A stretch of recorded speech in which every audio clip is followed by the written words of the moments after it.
नमस्कार, मैं हूं अंकुर और आप देख रहे हैं सत्यहिंदी.com।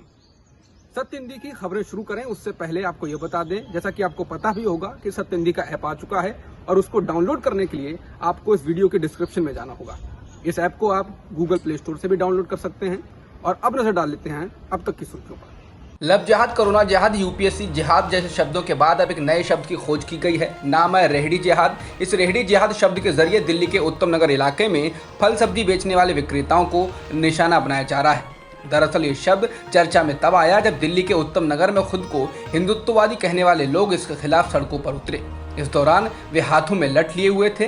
उन्होंने सड़क को जाम कर दिया। वे विरोध तो सड़क पर अतिक्रमण कर फल बेचने वालों का कर रहे थे, लेकिन नारे मुस्लिम विरोधी लगा रहे थे। उसी दिन शाम में बीच सड़क में हनुमान चालीसा का पाठ किया गया। रिपोर्ट है कि उस क्षेत्र में अधिकतर फल विक्रेता मुस्लिम हैं। एक लाइव वीडियो में तो हिंदुत्ववादी ये कहते हुए सुने जा सकते हैं कि सभी मुस्लिम विक्रेताओं को भगा दिया और सभी विक्रेता मुस्लिम थे। दिल्ली के उत्तम नगर में रेहड़ी पटरी वालों के खिलाफ प्रदर्शन करने को लेकर सुदर्शन न्यूज की वेबसाइट ने एक खबर प्रकाशित की। इस खबर में उसने ये तक लिखा कि इलाके में रेहड़ी ठेले लगाने वाले मुस्लिम समाज के जो लोग हैं उसमें बड़ी संख्या में रोहिंग्या भी शामिल हैं तथा ये पहले भी इस तरह की कई अराजक गतिविधियों को अंजाम देते रहे हैं। बता दें, इस प्रदर्शन से 2 दिन पहले यानी 18 जून को एक रेहड़ी वाले रिजवान को पीटा गया था। तब वायर की रिपोर्ट के अनुसार अज्ञात हिंदुत्ववादियों ने घटना को अंजाम दिया। सुदर्शन न्यूज ने टीवी पर भी हिंदुत्ववादियों के प्रदर्शन की खबर को प्रकाशित किया। उसने इस वीडियो को ट्वीट कर लिखा, जिहादियों के खिलाफ लठ लेकर सड़क पर उतरे दिल्ली के हिंदू, किया जिहादियों के आर्थिक बहिष्कार का ऐलान।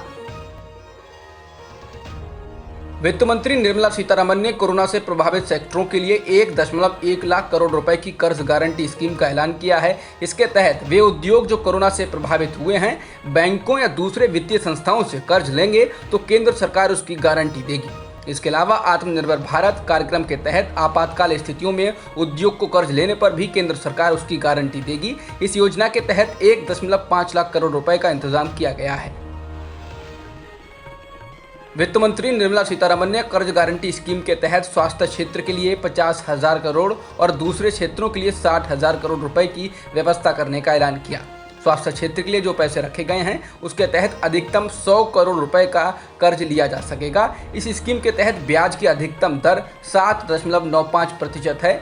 दूसरे सेक्टरों के लिए दिए गए कर्ज पर अधिकतम ब्याज दर 8.25% रखी गई है। वित्त मंत्री निर्मला सीतारमण ने इसके अलावा 25 लाख लोगों को माइक्रो फाइनेंस इंस्टीट्यूशंस के जरिए कर्ज देने का फैसला किया है। ये छोटे कर्ज होंगे और छोटे कारोबारियों को इसका फायदा मिलेगा। कोरोना का सबसे बुरा असर पर्यटन उद्योग पर पड़ा है। इस क्षेत्र के लिए बड़ी योजना की घोषणा की गई है। इसके तहत 11,000 से ज्यादा रजिस्टर्ड टूरिस्ट गाइड्स, ट्रैवल और टूरिज्म के स्टेक होल्डर्स को वित्तीय सहायता मिलेगी। इसके तहत मान्यता प्राप्त गाइड्स को 1 लाख रुपए तक और मान्यता प्राप्त ट्रैवल और टूरिज्म के स्टेक होल्डर्स को 10 लाख रुपए तक का 100% गारंटीड लोन मिलेगा। जम्मू कश्मीर में भारतीय वायुसेना के स्टेशन पर ड्रोन के हमले के कुछ ही घंटों बाद 2 और ड्रोन शहर के बाहरी इलाके कालूचक सैन्य स्टेशन पर देखे गए। सूत्रों के हवालों से इंडियन एक्सप्रेस ने कहा है कि ड्रोन को देखते ही वहां चौकी पर तैनात सिपाही ने उस पर कुछ राउंड फायरिंग की, लेकिन वह गायब हो गए।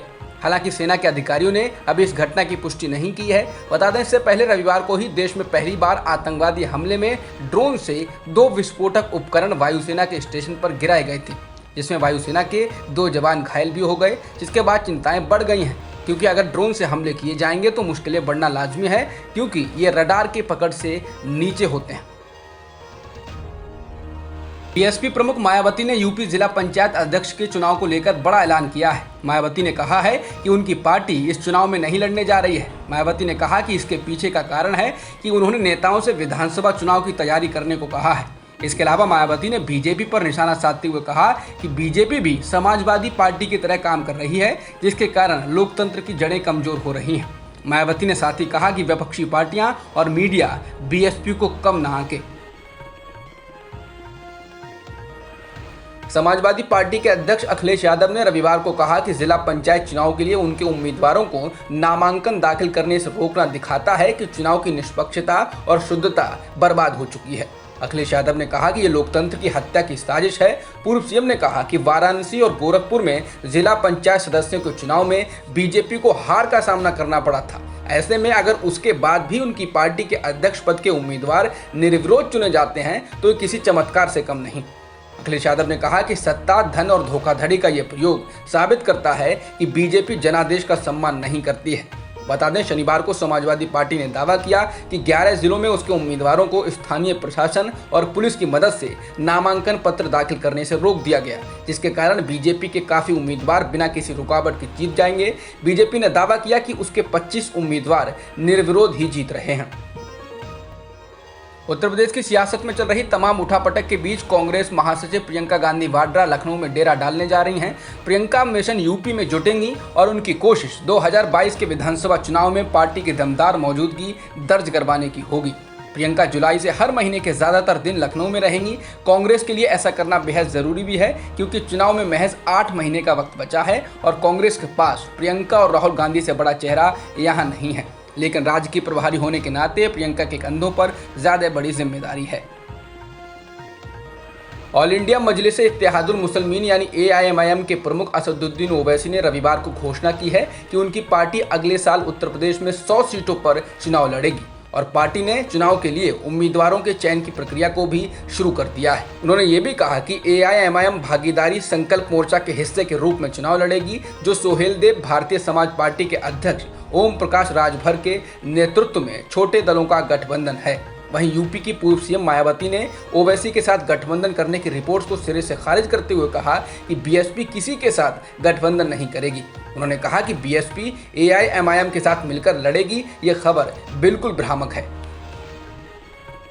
ट्विटर की वेबसाइट पर भारत के नक्शे को गलत दिखाए जाने के बाद विवाद खड़ा हो गया है। नक्शे में लद्दाख और जम्मू कश्मीर को भारत का हिस्सा न दिखाते हुए अलग देश दिखाया गया है। इस मामले से परिचित एक अधिकारी ने सोमवार को कहा कि इलेक्ट्रॉनिक्स और सूचना मंत्रालय ट्विटर के भारत के गलत नक्शे को प्रदर्शित करने के मुद्दे पर गौर कर रहा है। बता दें, सरकार और ट्विटर के बीच पहले से ही टकराव चल रहा है। इस बीच भारत का गलत नक्शा दिखाए जाने से गतिरोध बढ़ सकता है। ट्विटर ने भारत में कैलिफोर्निया के जेरेमी कैसल को नया ग्रीवांस ऑफिसर नियुक्त किया है। नए आईटी नियम 2021 के मुताबिक भारत में आईटी कंपनियों को ग्रीवांस ऑफिसर की नियुक्ति करना। कैसल ट्विटर के ग्लोबल लीगल पॉलिसी डायरेक्टर हैं। बता दें, इससे पहले रविवार को भारत में अंतरिम रेजिडेंट ग्रीवांस अफसर धर्मेंद्र चतुर ने इस्तीफा दे दिया था, जिसके बाद से ट्विटर के पास भारत में कोई अधिकारी नहीं था। ग्रीवांस ऑफिसर भारतीय यूजर्स की शिकायतों को देखता है। पूर्वी लद्दाख से चीन को एक स्पष्ट संदेश देते हुए रक्षा मंत्री राजनाथ सिंह ने सोमवार को कहा कि भारत गलवान में बहादुर जवानों के बलिदान को कभी नहीं भूल सकता। इसके साथ ही उन्होंने कहा कि देश के सशस्त्र बल हर चुनौती का मुंहतोड़ जवाब देने में सक्षम हैं।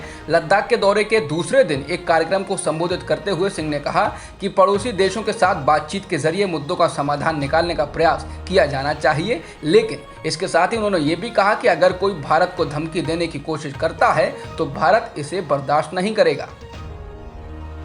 पश्चिम बंगाल की बार काउंसिल ने रविवार को भारत के मुख्य न्यायाधीश NV रमना को पत्र लिखकर कलकत्ता उच्च न्यायालय के कार्यवाहक जज राकेश बिंदल को हटाने की मांग की है। साथ ही आरोप लगाया है कि वह कुछ प्रमुख मामलों की सुनवाई में पक्षपातपूर्ण हैं। 6 पन्नों के इस पत्र में पश्चिम बंगाल की बार काउंसिल के अध्यक्ष और बजबज से TMC विधायक अशोक कुमार देव ने हस्ताक्षर किए हैं। पत्र में कहा गया है कि जस्टिस बिंदल एक पक्षपातपूर्ण, अनुचित और पक्षपाती जज हैं, जिनका उच्च न्यायालय में बने रहना न्याय के निष्पक्ष वितरण में हस्तक्षेप करता है। पत्र में नारद स्टिंग ऑपरेशन मामले की सुनवाई में विसंगतियों का आरोप लगाया गया है, जिसमें कहा गया था कि न्यायमूर्ति बिंदल ने पीड़ित पक्षों को सुनवाई का अवसर दिए बिना ही एक राजनीतिक पक्ष में विशेष CBI अदालत द्वारा पारित अंतरिम जमानत आदेश पर रोक लगा दी है। अब तक की खबरों में इतना ही। बाकी खबरों के लिए बने रहिए सत्यहिंदी.com के साथ। सत्य हिंदी का ऐप डाउनलोड करें गूगल प्ले स्टोर पर।